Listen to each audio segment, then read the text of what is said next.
नमस्कार, मैं Rana Yashwant India news पर आपका स्वागत करता हूं और आप देख रहे हैं अर्ध सत्य। देश में लोकसभा चुनाव का दूसरा चरण पूरा हो गया और तीसरे दौर के रण के लिए नेताओं के शब्दबाण पूरी ताकत से निकल रहे हैं। इन चुनावों में एक ऐसे मुद्दे पर प्रधानमंत्री नरेंद्र मोदी ने सवाल किया है और कांग्रेस पर हमलावर हुए हैं, जो लगभग 3 दशक पुराना है। आरक्षण पर तो भारत में बहस होती रही है, आरक्षण होना चाहिए या नहीं, आरक्षण किसके लिए होना चाहिए, कब तक उसको रखा जाना चाहिए, वगैरह वगैरह। ये सब तर्क वितर्क चलते रहते हैं। लेकिन लोकसभा चुनाव में मुस्लिम आरक्षण बड़ा मुद्दा बन चुका है। प्रधानमंत्री नरेंद्र मोदी ने 23 अप्रैल की एक चुनावी जनसभा में कर्नाटक में मुस्लिम रिजर्वेशन का मुद्दा उठाया।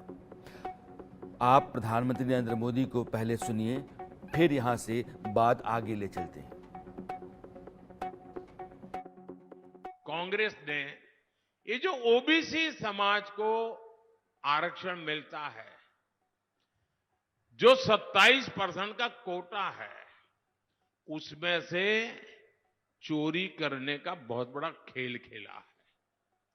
उसमें से काट करके धर्म के आधार पर मुसलमानों को देने का षड्यंत्र किया है। अब सुप्रीम कोर्ट मना करे, संविधान मना करे, तो उन्होंने एक नई चालाकी की है और सभी के आंख में धूल झोंक करके, ओबीसी समाज की आंख में धूल झोंक करके पर्दे के पीछे उन्होंने खेल खेला है। उन्होंने क्या किया? रातों रात कर्नाटका में जितने भी मुसलमान समाज के लोग थे, रातों रात उन्होंने एक कागज पे थप्पा मार करके उनको ओबीसी बना दिया।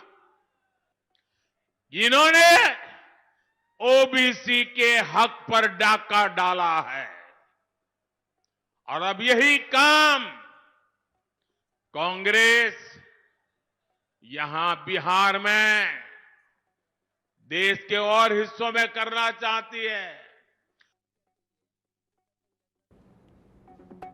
इसी कोटे में डाल रखा है और उनको आरक्षण मिल रहा है। कर्नाटक में मुसलमानों की आबादी 13%, अगर मैं सही कहूं तो 12.9% है। और जो आरक्षण है कि पिछले कई महीनों से उसने जो पड़ताल की, जांच की, छानबीन की, डेटा गैदर किया, जिसमें जो मास्टर क्लास है यानी कि एमएस और एमडी में, उसमें 930 सीटों में 150 सीटें ऐसी रही हैं जो मुस्लिम बैकवर्ड क्लासेस है। सवाल कर रहा है कि आपने किस तरीके से राज्य के सभी मुसलमानों को ओबीसी कोटे में डाल दिया है। ओबीसी का जो हक है उसकी हक बड़ा है। 13% मुस्लिम आबादी वाले राज्य में 16% का फायदा, जबकि 4% का आरक्षण।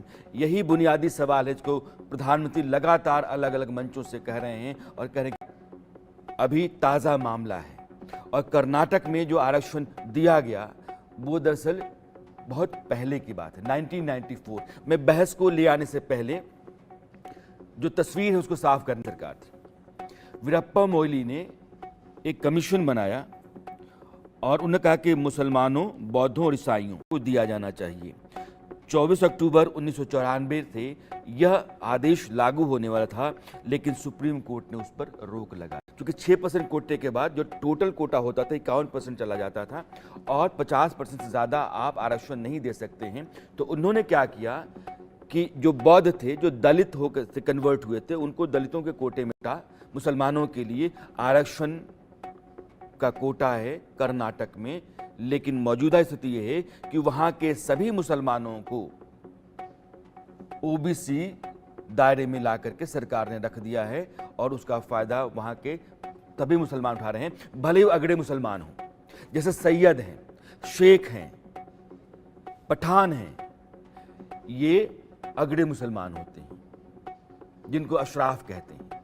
जो पिछड़े हैं जिनको पसमंदा कहते हैं, जिसमें जुलाही होते हैं, धूबी होते हैं, बुनकर होते हैं, कसाई होते हैं, कुरैशी जिनको कहते हैं, यह पिछड़े मुसलमान होते हैं। लेकिन आरोप ये है कि कर्नाटक की सरकार ने सबको ओबीसी के दायरे में ला दिया गया है। मेहमान हमारे साथ अगर जुड़े होंगे तो पीसीआर हमें बताएगा कि हम इस बहस को अब बाहर रखें, लेकिन जो हंसराज अहीर हैं, national commission for backward classes, जो मुखिया हैं, वो क्या कह रहे हैं ये मैं पहले आपको बताना चाहता हूं। खुलासा मांग रहे हैं कि आप हमको पूरा डेटा दीजिए, दिया नहीं जा रहा है। बार बार बुलाए तो कोई चीफ सेक्रेटरी आते नहीं यहाँ पर, एक निचले स्तर के अधिकारी को भेज देते हैं। अब हमने बार बार वहाँ लिखने के बाद में नहीं आया तो हम आखिरी बार उनको कॉल करेंगे, अभी चीफ सेक्रेटरी को इस मामले में खुलासा करेंगे। वो सब आने के बाद में वहाँ और भी उन्हें एक लाइन लिखी थी, हमने पूछा कि भाई 4% आपने आरक्षण क्यों दिया अलग से। उनका रिप्लाई ये था कि the communities like Muslim and Christian are the neither caste और रिलीजन। अब वो कास्ट के नाम से कैटेगरी 1 में, कैटेगरी 2B में, ए में भी मुस्लिम जातियों को आरक्षण दे रहे हैं, लेकिन रिप्लाई देते समय वो लिखते हैं कि हम मुस्लिमों को ना रिलीजन मानते हैं ना कास्ट मानते हैं, ये भी रिप्लाई दे रहे हैं। ये सब हम खुलासा मांग रहे हैं उनसे, हम नहीं मानते बातों को, उन्होंने लिखा इसलिए बोल रहे हैं। देश में आरक्षण को लेकर के जो स्थितियां रही हैं उनको आपके सामने अभी तक मैंने रखा है। कांग्रेस कहां कहां फंसी है यह आप देख रहे हैं। कर्नाटक, आंध्र प्रदेश में भी स्थितियां वैसी रही हैं। 2014 में जब सरकार बनाने की तैयारी में या चुनाव लड़ने की तैयारी में कांग्रेस थी तो मैनिफेस्टो में उसने कहा था कि हम कोर्ट जाएंगे, मुस्लिम तबके को आरक्षण दिलाने के लिए अपनी लड़ाई लड़ेंगे। कई दफ़ा, लगभग 4-5 दफ़ा ऐसा हुआ है कि बार बार कांग्रेस ने कोशिशें की है लेकिन वो कामयाब नहीं हुई है। और बीजेपी कांग्रेस की इन कोशिशों को 2006 में मनमोहन सिंह के बयान तक ले जाती है, जिसमें उन्होंने कहा था कि देश के संसाधनों पर जो पहला हक है वो मुसलमानों का बनता है। चर्चा के लिए मेरे साथ 3 खास मेहमान हैं। कांग्रेस के प्रवक्ता को हमने बुलाया लेकिन उन्होंने इस बहस में हिस्सा लेने से मना कर दिया। शिवम त्यागी जो बीजेपी के प्रवक्ता हैं, रोहन गुप्ता, रोहन कांग्रेस में थे और आज की तारीख में बीजेपी के नेता हैं, रास बिहारी जी हैं। आप सबों का, अश्विनी उपाध्याय अभी थोड़ी देर में जुड़ेंगे, आप सबों का बहुत बहुत स्वागत है। रोहन, मेरा पहला सवाल आपसे होगा क्योंकि आप उस पार से इस पार आए हैं। यह जो मुसलमानों को आरक्षण देने की कांग्रेस की नीति है, नीयत है, जिस पर बार बार बीजेपी सवाल उठा रही है, उसकी असलियत क्या है? देखिए, जो तुष्टीकरण की कांग्रेस की नीति रही है, जब हम पार्टी में थे तब भी जब इंटरनल डिस्कशन होते थे, कई लोग थे हमारे जैसे जो इससे खुश नहीं थे। देखिए, पूरे देश का स्वतंत्र के बाद में मेजोरिटी साल तक आज भी कांग्रेस ने राज किया है। उसके बाद भी जो हिंदू मुसलमान की खाई जो की है, मुझे लगता है कि कांग्रेस की इस मुस्लिम तुष्टीकरण की नीति के कारण हुआ है। आपने आंध्र का एग्जांपल दिया, कॉन्स्टिट्यूशन में क्लियर कट प्रोविजन है कि धर्म के आधार पर आरक्षण नहीं हो सकता है। उसके बाद भी आंध्र प्रदेश में कम से कम 5 बार आरक्षण देने का प्रयास किया, हाईकोर्ट में से रिजेक्ट हुआ। फिर भी एक मैसेज देने के, देखिए हम तो ट्राई करते हैं, देना कुछ नहीं, पर ये करने से ये नहीं समझते हैं कि जो हिंदू मुसलमान के बीच में खाई खड़ी होती है उसमें देश का कितना नुकसान। आप जो भी कीजिए, देश की संसाधनों की आप बात करें, जो भी लोग आर्थिक रूप से पिछड़े हैं, जो लोगों को जरूरत है, जरूरतमंद होना जरूरी है, आप उसको धर्म से क्यों जोड़ रहे हैं? हर चीज में आप प्राथमिकता की बात करते हैं और देना कुछ नहीं। आप देखिए, अगर इन्होंने इतना कुछ किया होता, अगर मुस्लिमों को मुख्य धारा में जोड़ा होता तो आज ये नहीं बोलना पड़ता ना 70 साल के बाद में कि आज मुस्लिम गरीब है। आज भाजपा की क्या नीति है कि किसी भी प्रकार से वो हिंदू हो, मुसलमान हो, उसको देश की मुख्य धारा में जोड़े। और वो करने के लिए तुष्टीकरण की जरूरत नहीं, वो करने के लिए सशक्तिकरण करने की जरूरत है कि जितनी भी मोदी सरकार की योजना हो, आयुष्मान भारत की हम बात करें, कोई भी योजना काम ले ले, प्रधानमंत्री आवास योजना की बात करें, जो भी लाभार्थी है उसमें कोई धर्म नहीं देखा जाता, न जाति देखी जाती। जो लोग भी उसके लिए जरूरतमंद है, सबको उसका लाभ मिलता है। और इसीलिए देश की जनता, वो हिंदू हो, मुसलमान हो, मुख्य धारा में जुड़ के अब वो समझ रहे हैं कि ये एक ऐसी सरकार है कि बिना भेदभाव के हमको हमारा अधिकार दे रहे हैं। और उसके सामने विपक्ष है जो सिर्फ तुष्टीकरण की बात करके गुमराह कर रहे हैं। ठीक है शिवम, अगर आप मुझे सुन रहे हैं, कांग्रेस ये बार बार कहती है कि एक बड़ा तबका है जिसकी आबादी इस देश में 20 करोड़ से ऊपर है, उस तबके की हालत ठीक नहीं है, आर्थिक तौर पर, माली रूप से वो पूरा का पूरा तबका कमज़ोर है, उसको देश की मुख्य धारा से जोड़ना ज़रूरी है। लेकिन जब कभी भी ऐसी कोशिश की जाती है, बीजेपी अचानक सांप्रदायिकता का मामला लेकर के आ जाती है, तुष्टीकरण का हवाला देने लगती है। दरअसल वो चाहती ही नहीं है कि एक बड़ा तबका जो मुसलमानों का है वो मुख्य धारा से जुड़े, उसकी बेहतरी हो।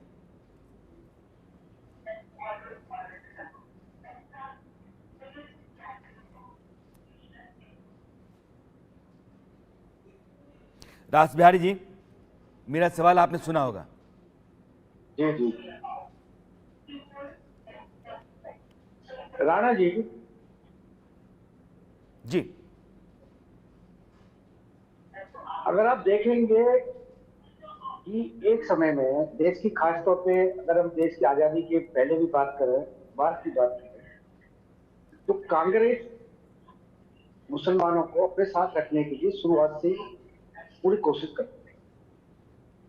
लेकिन मंडल और कमंडल के बाद देश में स्थिति बदली।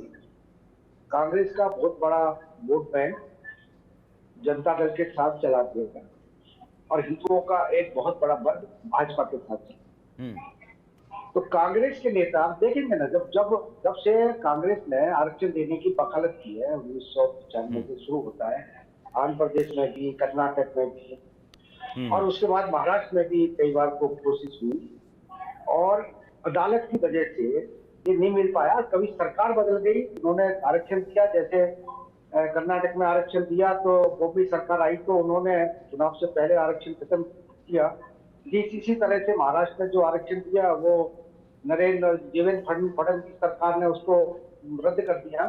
तो कांग्रेस ये चाहती है कि वो जनता के लिए विकास कार्य की बजाय जाति और धर्म के नाम पर उसको वोट मिलती है। ये अलग बात है कि इंदिरा गांधी जी ने 1980 में नारा दिया था, जात के न पात के।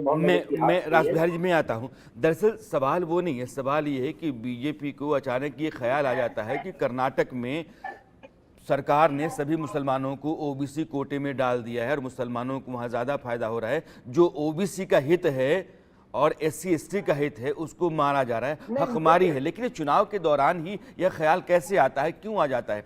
पहले नहीं क्या? अगर national commission, Bharatiya Janata party तो हमेशा से तुष्टीकरण के खिलाफ है। कर्नाटक में मामला आया, ये मामला जब बाद में जानकारी में आया तब इसे भारतीय जनता पार्टी ने उठाया और देर से जानकारी जरूर मिली। लेकिन मैं एक मिनट के लिए जगदीश शर्मा को जोड़ना चाहता हूं। रास बिहारी जी, एक मिनट रुकिएगा। जगदीश शर्मा नेशनल प्रेसिडेंट हैं राहुल प्रियंका गांधी सेना, यह भी अपने तरीके का अलग मोर्चा है। आपने ये राहुल प्रियंका गांधी सेना क्यों? कांग्रेस में काम करना चाहते हैं और जो इधर उधर ना भटक जाए, कांग्रेस में ही काम करें, उन लोगों के लिए बनाई है। तो कांग्रेस में जो लोग आते हैं वो भटक सकते हैं, आपके साथ जो जुड़ेंगे नहीं भटकेंगे? अरे क्यों भटकेंगे? भटकेंगे तो आज भी नहीं भटक रहे हम, तो भटक तो बीजेपी रही है। कल तक 400 पार कर रही थी, फिर आ गई हिंदू मुसलमान पर, आज आ गई मंगलसूत्र पर। भटक जी बैठे थे, अब दूसरा आप शिवम त्यागी नाम ले रहे हैं, दो प्रवक्ता आप लेके आए हैं। और लोग जब रोहन गुप्ता जी को आज सुन रहे होंगे, पहले सुनते वो भी हंस रहे होंगे कि सत्ता के कारण को लोग क्या क्या क्या रंग बदलने पड़ते हैं। कहीं ना कहीं आज जो मुद्दे हैं राणा जी, आज जो मुद्दे हैं, डिबेट होनी चाहिए। महंगाई पर मोदी की शिवम है, अभी दोनों कनेक्ट नहीं हो पाए हैं। मैं एक सवाल पूछता हूं। बीजेपी कह रही कि कर्नाटक में आपकी सरकार सिद्धरमैया की, उस सरकार ने वहां के सभी मुसलमानों को ओबीसी कैटेगरी में डाल दिया, उनको आरक्षण का फायदा मिल रहा है। यह क्या सही नहीं है? देखिए राणा भाई, आप एक अच्छे पत्रकार, आपका चैनल बहुत बढ़िया। आपने कहा बीजेपी कह रही है, बीजेपी और बीजेपी के प्रधानमंत्री क्या क्या कह रहे हैं आप अच्छी तरह जानते हैं। प्रधानमंत्री 10 साल में जो जो कह रहे हैं सब झूठ कह रहे हैं, तो ये सच कहाँ कह रहे होंगे? इनको तो चुनाव लूटना हिंदू मुसलमान कर रहा है। अब राम को भी भूल गए, मंदिर को भी भूल गए। आपको तो ये पता होना चाहिए ना कि आपकी पार्टी की सरकार जो चल रही है, उस सरकार ने वहां के अगड़े मुद्दे दे दिया। जी बीजेपी कह रही है, ये कांग्रेस नहीं कह रही है। साफ साफ सुन लीजिए, कांग्रेस पार्टी धर्मों पर आरक्षण नहीं देती है। कांग्रेस पार्टी उनकी योग्यता, उनके पिछड़ेपन पर आरक्षण की बात करती है।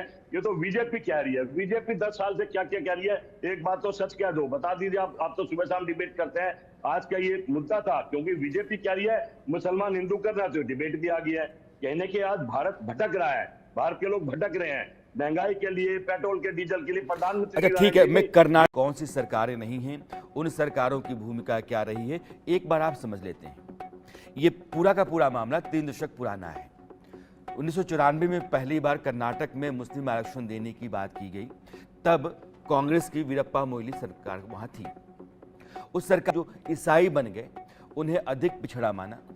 चिनप्पा आयोग की रिपोर्ट को आधार बनाते हुए मोइली सरकार ने ओबीसी आरक्षण में सब कैटेगरी 2B कैटेगरी बनाई जाती है, किस जाति के लोग कहां कहां आकर के फिट बैठते हैं। तो सब कैटेगरी 2B बना करके 6% रिजर्वेशन की बात की, लागू नहीं करा पाई, उससे पहले ही गिर गई। इसके बाद दिसंबर 1994 में देवेगौड़ा कर्नाटक के मुख्यमंत्री बने और उन्होंने पिछली सरकार के मुस्लिम आरक्षण को आगे बढ़ाने का फैसला किया। इस फैसले में आधार चिनप्पा कमेटी की रिपोर्ट को ही रखा गया। 1995 में देवेगौड़ा सरकार ने मुसलमानों को 4% रिजर्वेशन लागू करके दे दिया। ओबीसी कोटे में ही नौकरियों और शैक्षणिक संस्थाओं में, यानी कि एडमिशन है आपका MBA, BCA, MBBS, LLB, engineering, तो उसमें आपको इसका फायदा मिलेगा। तो कुल मिलाकर के देवेगौड़ा की सरकार के बाद राज्य में कई सरकारें बनी, यहां तक कि बीजेपी की तरफ से भी येदियुरप्पा समेत कई मुख्यमंत्री हुए, लेकिन मुस्लिम रिजर्वेशन को किसी ने छेड़ा नहीं। अब चुनावों से पहले सबसे पहली प्रायोरिटी SC, ST, OBC को दी। कांग्रेस पार्टी कहती है इस देश के संसाधन पर सबसे पहला अधिकार मुसलमानों का है, माइनॉरिटी का है। भाइयों और बहनों, कांग्रेस की मंशा हम नहीं बढ़ाने देंगे। मैं आज गुना की धरती पर कह कर जाता हूं, इस देश के संसाधन पर सबसे पहला हक गरीब का है। दलती ओबीसी विरोधी पार्टी रही, ओबीसी को रिजर्वेशन नहीं दिया, ओबीसी आयोग नहीं बनाया, मोदी जी ने किया। नीट की परीक्षाओं में, मेडिकल के दाखलों में और बाकी सारे केंद्रीय संस्थानों में 27% आरक्षण ओबीसी को देने का काम नरेंद्र मोदी जी ने किया है। लगभग 29 साल तक कर्नाटक में मुस्लिम रिजर्वेशन पर ज्यादा हो हल्ला नहीं हुआ। 2023 जब आया तो कर्नाटक विधानसभा चुनाव से ठीक पहले बीजेपी की वासवराज मुंबई सरकार ने कुछ ऐसा किया जिसके बाद थोड़ी राजनीतिक उथल पुथल मची। मुंबई सरकार ने चुनाव से ऐन पहले मुसलमानों को जो आरक्षण मिल रहा था उसको खत्म किया। ओबीसी रिजर्वेशन की सब कैटेगरी 2B को ही उसने खत्म कर दिया और इस कैटेगरी के 4% रिजर्वेशन को लिंगायतों और वकालिका समुदाय के बीच में 2-2% करके बांट दिया। मुसलमान सुप्रीम कोर्ट ने मुंबई सरकार के इस फैसले पर रोक लगा दी कि जो स्थितियां वहां भी चल रही हैं, उन स्थितियों के तहत आरक्षण को जारी रखा जाए। अब वो चलता रहा है। बड़ा मुद्दा क्या है कि कर्नाटक की सरकार पर यह आरोप है और वो भी जो पिछड़ा आयोग है वो कर लगा रहा है कि सभी मुसलमानों को राज्य के ओबीसी के दायरे में लाकर के सरकार ने रख दिया है, इसलिए उनको फायदा हो रहा है। अब कांग्रेस की जो कमजोरी है, बीजेपी जो कह रही है, वो बार बार मुसलमानों के पास जाने और उनको आरक्षण के जरिए फायदा पहुंचाने की रही है और इसी को बीजेपी तुष्टीकरण कहती है। वो कहती है कि आप गरीब के आधार पर चलिए, अमीर के आधार पर चलिए, लेकिन दिखाएंगे या उसकी खातिर लड़ेंगे। ये कर्नाटक में जब आरक्षण लागू हुआ उसके ठीक ऐन पहले आंध्र प्रदेश में मामला उठा, मुसलमानों को आरक्षण दिया जाना चाहिए और विजय भास्कर रेड्डी मुसलमानों की कुछ कैटेगरीज जैसे धोबी, बुनकर, इन सबों को ओबीसी सूची में शामिल करने के लिए एक सरकारी आदेश जारी किया गया, मगर कोटा लगाया नहीं गया। जस्टिस पुट्टुस्वामी की अध्यक्षता में एक ओबीसी आयोग बनाया गया।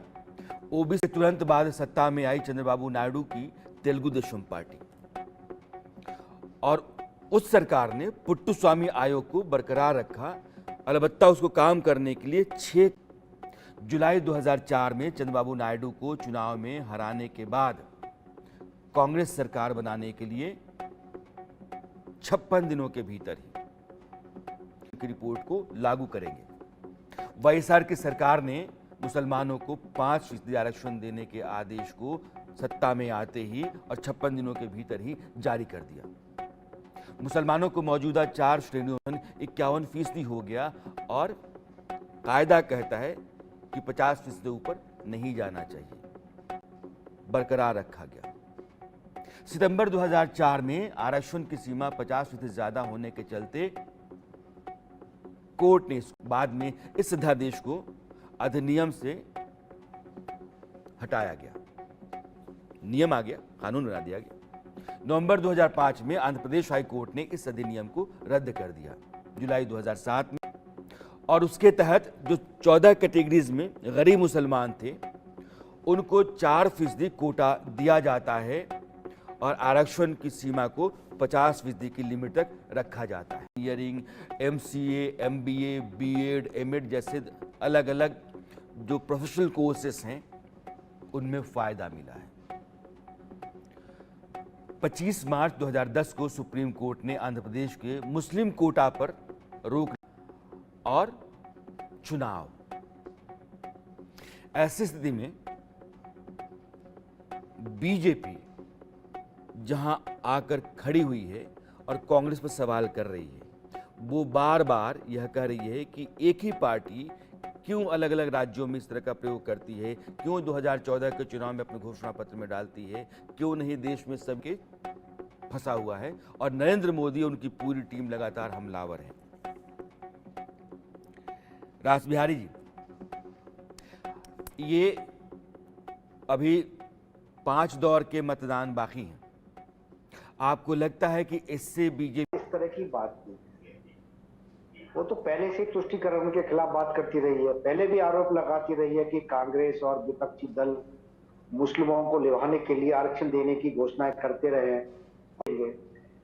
ये जरूर है कि बीजेपी ने इस बार जोर शोर से ये पहले चरण के बाद उठाया है। कुछ लोग ये कह रहे हैं कि पहले चरण में भारतीय जनता पार्टी कम वोटिंग को देख के ये किया जा रहा है, लेकिन मुझे लगता नहीं ऐसा है। उत्तर प्रदेश की हम 8 विधानसभा जो पहले चरण में हुई है उनकी बात करें, जो 2019 में भारतीय जनता पार्टी केवल 3 सीटों पे जीत पाई थी, वहां भारतीय जनता पार्टी के सभी उम्मीदवार बड़ी मजबूत स्थिति में। उसकी वजह ये भी है कि बहुजन समाज पार्टी के अलग लड़ने के कारण, 4 जगह मुसलमान उम्मीदवारों का कारण, समाजवादी पार्टी की रामपुर और मुरादाबाद में अंदरूनी लड़ाई के कारण भी जो मुद्दा था कि बीजेपी मुसलमानों को आरक्षण देने के नाम पर कांग्रेस जिस तरीके से घेर रही है, और एक नया मसला ये है कि कर्नाटक की जो राज्य सरकार है कांग्रेस की, उसने राज्य के सभी मुसलमानों को ओबीसी कोटे में डाल करके उनको फायदा, माहौल लगातार गर्माता जा रहा है। इस मसले पर जब भी मुनासिब होगा अर्शत में मैं चर्चा करूंगा और आपको यह पूरी तस्वीर समझाने